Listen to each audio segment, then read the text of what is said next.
Parce que c'est une association qui a fait son film, son premier film.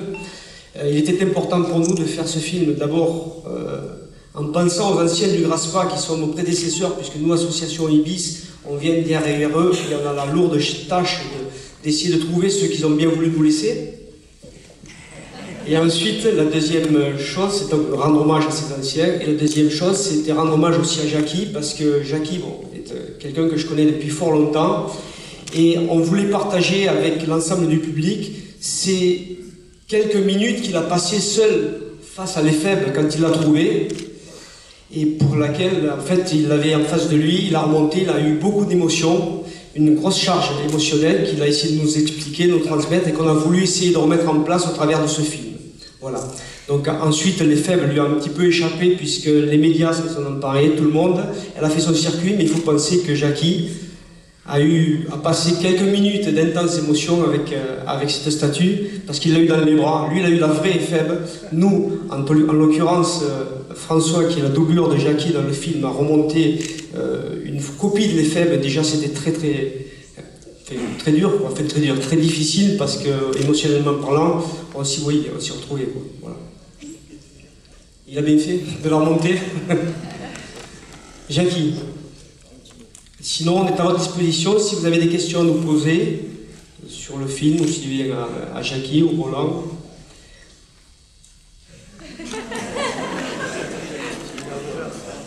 Bon, par contre, oui, je suis très ému aujourd'hui, vous le comprendrez. Je revis actuellement, à quelques minutes près, l'instant que j'ai vécu il y a 50 ans. Il y a 50 ans, à cette heure-ci.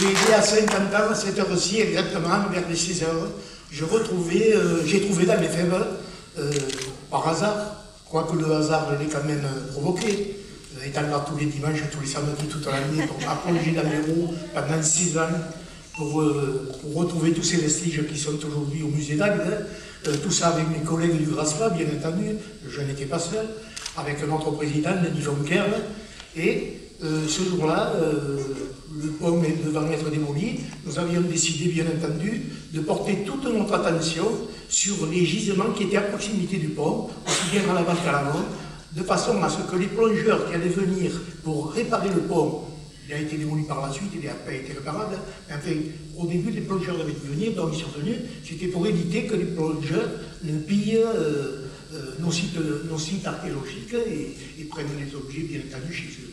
Et c'est au cours d'une de ces plongées, donc, le 13 septembre, avec Raphaël Mola et Aimé Blanc. Alors Raphaël Mola, je ne sais pas, il avait été convoqué, il n'est pas là, je ne sais pas pourquoi. Il n'est pas dans la salle, hein. Non. Bon, mais c'était avec nous trois, nos plongeurs, et nous commençons à faire nos recherches, sans orientation aucune, hein. D'habitude on s'oriente un petit peu pour... là, on faisait du zigzag, on allait à droite, on allait à gauche, devant, derrière. Il fallait vraiment occuper tout le terrain et essayer de retrouver tout ce qui était apparent et qui pouvait disparaître.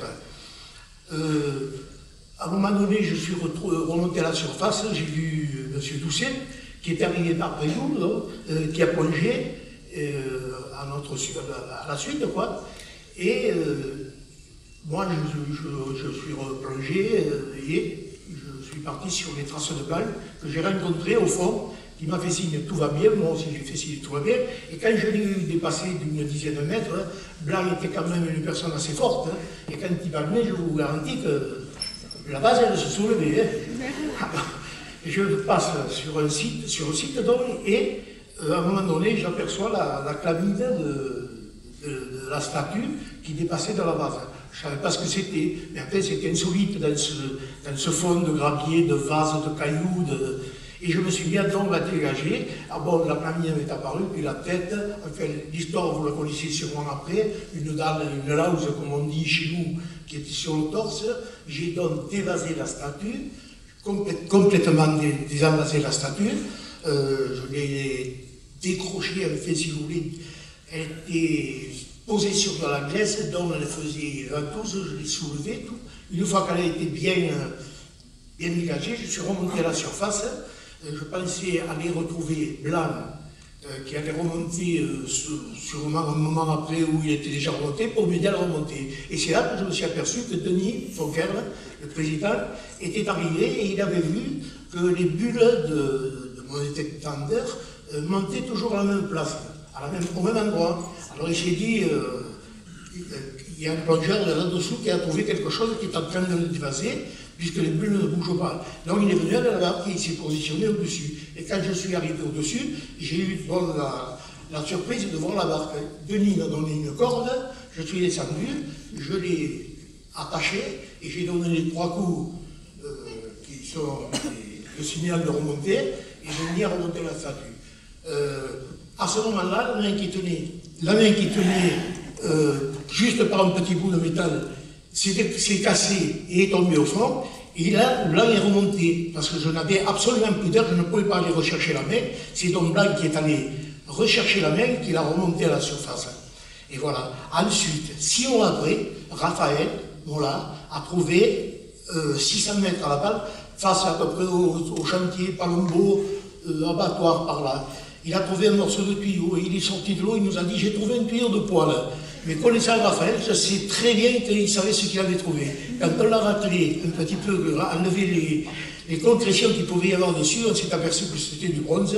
Et quand on a vu la cassure, de suite on s'est dit ça, c'est la jambe de l'éphèbe, parce qu'on se souvenait de la cassure qu'il y avait sur la statue elle-même, et la cassure de la jambe, on savait que c'était la jambe de l'éphèbe. Donc on est parti vite au club, on a comparé, et c'était ça, il n'y avait pas... Non. Après la suite, vous la connaissez, elle est partie dans un laboratoire pour la Constitution. Voilà un petit peu la découverte de l'échelle, en résumé, pour vous. Merci.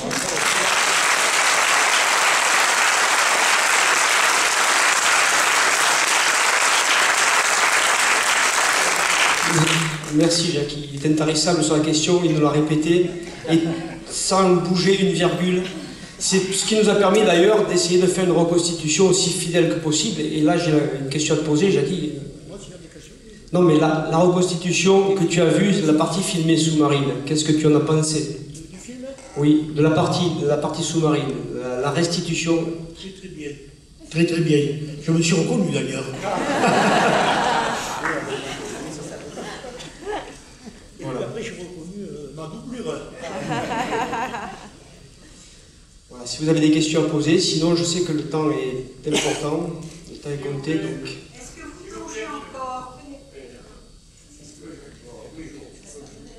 Et ma dernière plongée remonte à mon anniversaire à 81 ans, il y a le 21 juillet.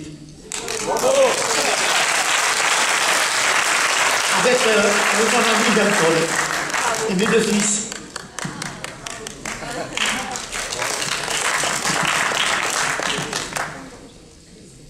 Excusez-moi, c'est une statue volée.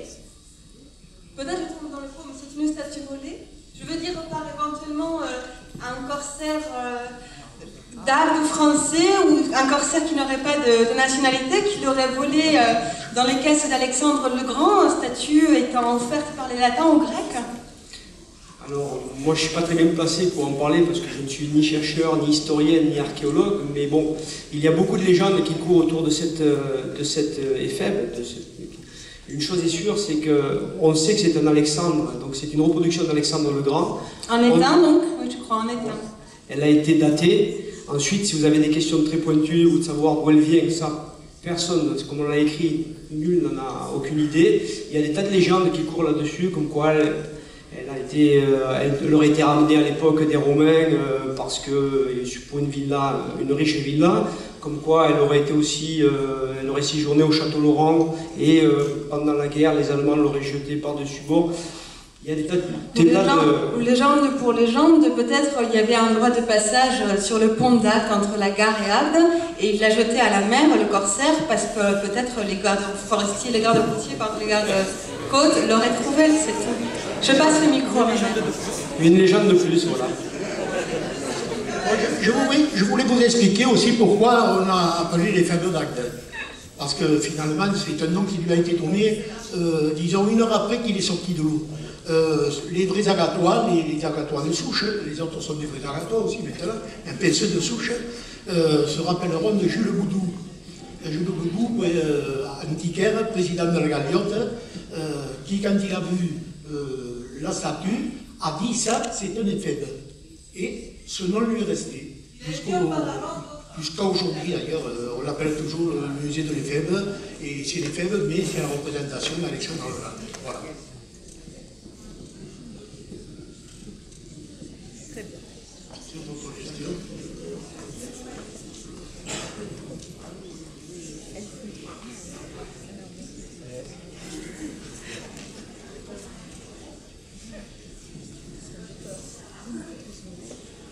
Oui, bonjour à tous. En fait, ce n'est pas une question que je vais vous poser, mais je voudrais vous remercier. En 1990, j'ai eu la chance de faire partie de votre équipe au Graspa. Et j'ai eu la chance de plonger avec vous tous, même si je ne vous reconnais pas vraiment. 25 ans après, je plonge toujours. Aujourd'hui, je fais partie du DRASP et je fais toutes les campagnes qui se font autour de Bresco, autour d'Agde et jusqu'à Frontignan. Et tout ça, c'est un petit peu grâce à vous. Et je voulais profiter de cette occasion pour vous en remercier. Merci à vous.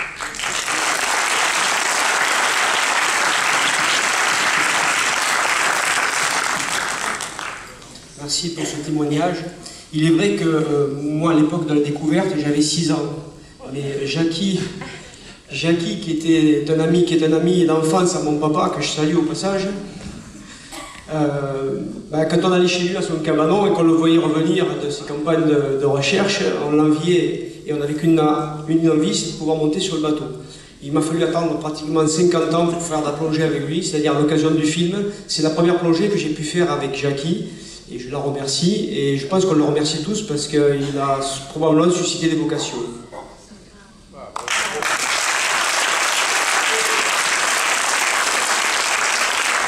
Je me présente, Monsieur Alric, agatois de naissance.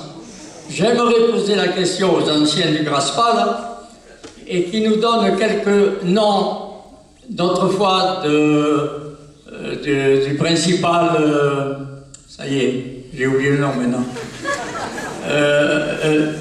disons l'Ognos et les autres. C'est possible? Je vais vous dire, moi, du temps de l'Ognos, je n'étais plus au Graspa. Il y a Fonkern, excusez-moi, j'avais oublié Fonkern. Fonkern, j'en ai parlé, j'ai dit ce qu'il était. Fonkern était le président du Graspa. C'est lui qui a créé le Graspa avec Jean-Claude Alverne, Michel Souk qui est là, il y avait le papé Stourlit, il y était 5 ou 6 qui avaient décidé de monter un club d'archéologie sous-marine à Agde. Ils l'ont créé, je crois, le 1er avril, et j'ai adhéré le 1er juillet, le jour où on a remonté le Don Lyon, que vous avez vu remonter là, c'était 3 mois après la création du Graspa, et j'ai commencé à plonger à ce moment-là, avec un appareil qui était personnel, qui était un poumon d'eau, quelque chose de vraiment... fallait le faire, hein. Et on était bien content d'avoir cet appareil, parce que là, cet appareil de plongée au début au Graspa, je vous le signale, on n'avait rien. Et puis après, petit à petit, la spirotechnique, voyant qu'on était complètement démunis, et sur la demande de Denis Fonkern, nous a fait cadeau d'une bouteille, puis la mairie nous a subventionné pour qu'on en achète d'autres, et c'est comme ça qu'a commencé à exister le Graspa. Le Graspa, les faibles, il est bien entendu que si Denis Fonkern et ses amis n'avaient pas créé le Graspa, je n'aurais jamais découvert les faibles d'Agde. Ça, c'est certain. Je ne me serais jamais amusé à aller pêcher à l'Hérault. Je savais que c'était plus ou moins interdit. Puis, quel intérêt pour moi qui faisait de la pêche sous-marine à Nantais, dans les plongées dans l'Hérault. J'avais aucun intérêt à aller là-bas. Et puis, c'est un copain qui m'a dit il y a une club de plongée qui s'est montée à Agde. Tu devrais aller les voir. Toi qui as un appareil de plongée, tu pourrais plonger dans l'Hérault, ils plongent dans l'Hérault. Et j'y suis allé, j'ai été bien reçu, bien entendu, et accepté. Et puis j'y suis resté 6 ans, et puis après, la vie a fait que j'ai dû arrêter, et ça a continué après moi, et je ne suis pas le seul, je ne représente pas le Graspa, je suis un membre du Graspa, et il y a au Graspa qui ont